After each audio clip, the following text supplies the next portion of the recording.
President Joe Biden দাবি করছেন তার উত্তরসূরি ডোনাল্ড ট্রাম্প বিশ্বের সবচেয়ে শক্তিশালী অর্থনীতি পেতে যাচ্ছেন।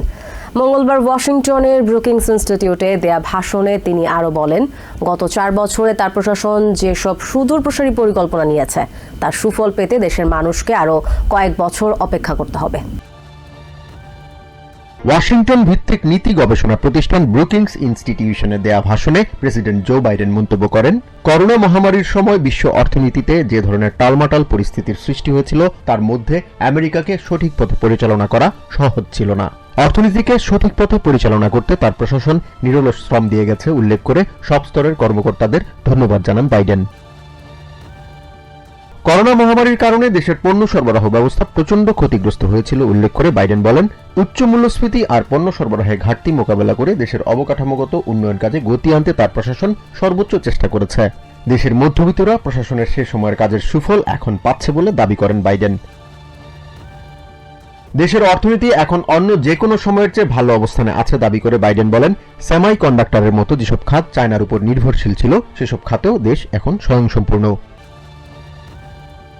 দ্বিদলীয় অবকাঠামো বিলের সাফল্যের কথা তুলে ধরে বাইডেন বলেন, অবকাঠামো বিলের সফলতা সবার সামনেই দৃশ্যমান হয়ে উঠেছে।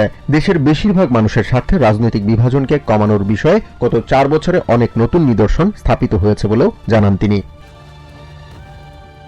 গত 4 বছরে যেসব সুদূরপ্রসারী পরিকল্পনা নেওয়া হয়েছে তার সুফল পেতে দেশের মানুষকে আরও কয়েক বছর অপেক্ষা করতে হবে জানিয়ে প্রেসিডেন্ট বলেন, কোনো সফল পরিকল্পনাকারী ভবিষ্যৎকে বাদ দিয়ে চিন্তা করেন না। তিনি আশা করেন আগামী প্রশাসন এবং তার পরবর্তী প্রশাসনগুলো সফলতার এই ধারা সামনে এগিয়ে নিয়ে যাবে।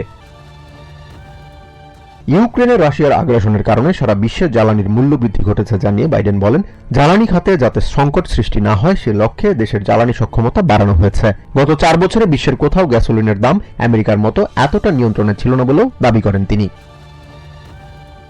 মূল্যস্ফীতিকে সহনীয় রেখে শ্রমবাজারে গতিশীলতা আনতে তার প্রশাসন শুরু থেকেই উল্লেখযোগ্য ভূমিকা রেখেছে বলেও জানান প্রেসিডেন্ট বাইডেন। উচ্চ মূল্যস্ফীতির মধ্যেও দেশের ন্যূনতম মজুরি এবং কর্মসংস্থানের হার বেড়েছে বলেও উল্লেখ করেন তিনি। এ সময় প্রেসিডেন্ট বাইডেন দাবি করেন, নবনির্বাচিত প্রেসিডেন্ট ডোনাল্ড ট্রাম্প বিশ্বের সবচেয়ে শক্তিশালী অর্থনীতি পেতে যাচ্ছেন। তিনি বলেন, আমেরিকার অর্থনৈতিক উন্নয়ন সারা বিশ্বের সামনে এক বিস্ময়কর ঘটনা হিসেবেই বিবেচিত হচ্ছে। আগামী প্রশাসন দেশের অর্থনৈতিক উন্নয়নকে আরও সামনে এগিয়ে নেবে বলেও আশা করেন বাইডেন।